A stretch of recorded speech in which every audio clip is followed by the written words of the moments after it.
Я давно в IT и давно живу в режиме постоянной нагрузки. Я хорошо знаю, как легко выгореть, если вовремя не замечать себя. Иногда мне кажется, что в таком ритме можно очень долго быть эффективной. Но при этом незаметно для себя самой начать забывать, что я вообще-то не только человек, который решает задачи. Я еще и человек, который хочет жить. И, наверное, мой апрель как раз про это. Про то, как я постепенно выхожу из зимней инерции. Про то, как жизнь начинает возвращаться не сразу, а по кусочкам.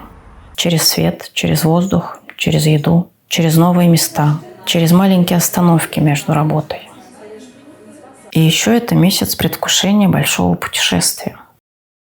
Я выбираю машину, которая уже совсем скоро станет не просто покупкой, а частью дороги, работы в пути и целой новой главой моей жизни. Иногда кажется, что весь день расписан по минутам. Но пока заваривается кофе, время будто немного замедляется. И мне нравится начинать утро именно с этого ощущения.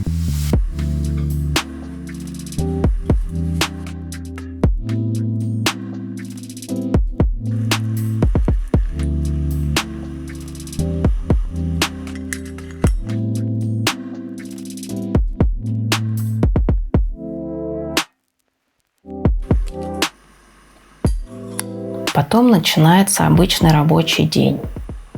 Код, планирование, обсуждение, поиск решений для мелких задач, которые незаметно складываются в большие проекты. А в перерывах между задачами я все чаще открываю автообъявления на корейских сайтах. И вот это для меня особенно интересно, потому что покупка авто сейчас ощущается не как отдельная бытовая задача, а как начало большого маршрута. Я уже мысленно проживаю май, поездку во Владивосток, дорогу обратно уже на своей машине, работу в пути, новые виды из окна, длинные перегоны и ощущение, что жизнь начинает двигаться дальше, не только в голове, но и буквально физически.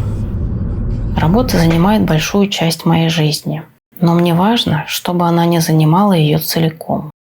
Потому что если все время оставаться внутри задач, можно очень быстро перестать чувствовать что-то еще. И пока май существует только в планах, апрель уже начинает понемногу вытаскивать меня из зимней инерции.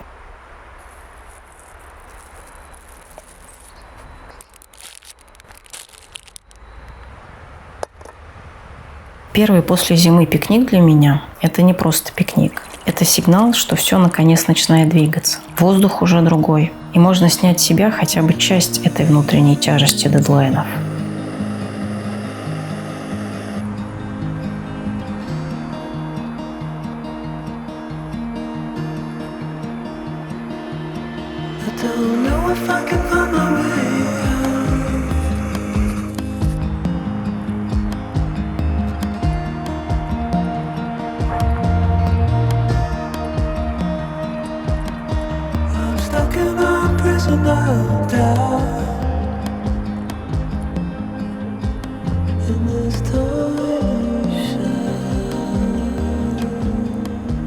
После зимы мне особенно важно вот такое простое ощущение.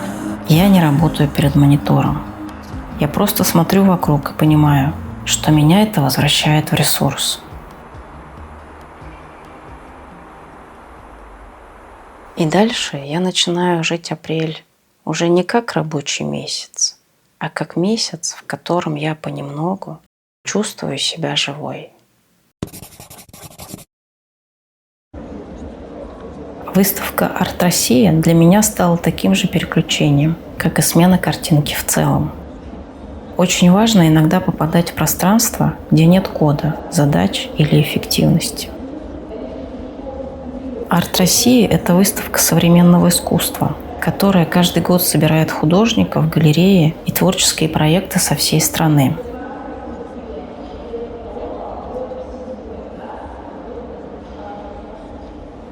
Этот экспонат Елизаветы Надеждиной напомнил мне японские сады камней. где узоры на песке создают специальными дзен-граблями.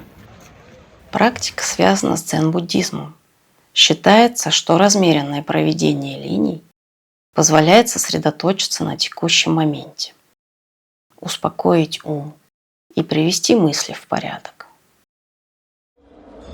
На несколько минут я тоже стала частью этого процесса, оставляя на песке собственный рисунок.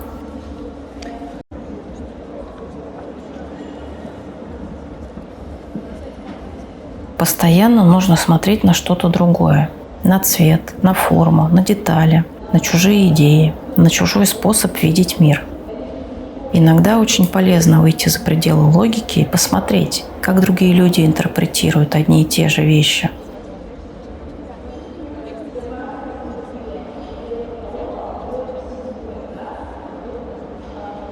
Эта поездка в Москву работает именно так. Достаточно просто поменять город ненадолго, ритм, улицу, маршрут, и внутри уже становится тише.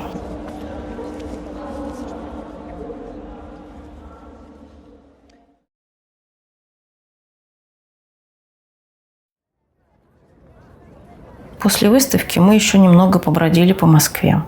Мне нравится этот момент между событием и возвращением домой, когда не нужно никуда торопиться, и можно просто идти, наблюдать за городом и своими мыслями.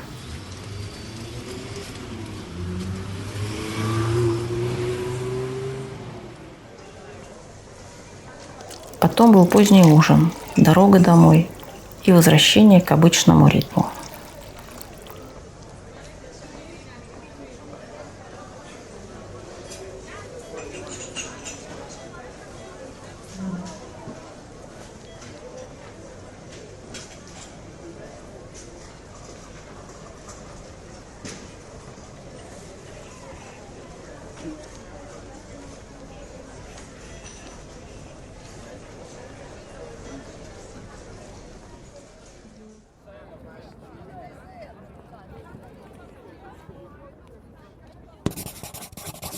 Мастер-класс по эпоксидной смоле – это уже совсем другая энергия.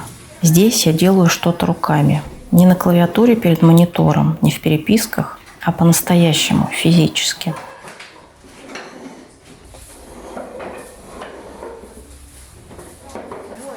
Когда видишь материал, чувствуешь его, работаешь с ним, получаешь что-то реально осязаемое. Для меня это очень важная точка восстановления, потому что в такие моменты мысли и действия перестают крутиться только вокруг работы. Я переключаюсь и выдыхаю. И, наверное, именно в этом и есть мой способ держать себя в ресурсе. Не убегать от работы, а просто не позволять ей заполнять все пространство внутри себя.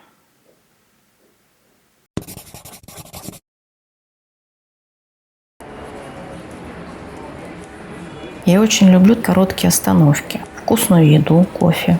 Моменты, когда никуда не надо спешить, когда можно расслабиться и смотреть по сторонам.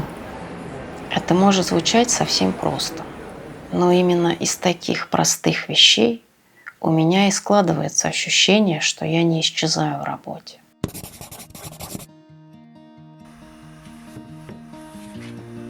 И еще в этом месяце я купила книгу «Терапия настроения». Для меня это часть истории. Не про срочно все исправить, не про волшебную таблетку, а про внимательное отношение к себе, про попытку разобраться, что со мной происходит на самом деле, почему я устаю, где я теряю себя. И, наверное, апрель как раз и стал для меня такой тихой точкой, где это стало особенно очевидно. Я не обещаю себе новую жизнь с понедельника. Я не пытаюсь сделать вид, что можно раз и навсегда перестать уставать. Но я все отчетливее понимаю. Отдых, впечатления, небольшие радости – это не слабость. Это мой способ не потерять себя в работе. Именно поэтому мой апрель стал не просто месяцем. Он стал точкой, где я перестала откладывать жизнь на потом.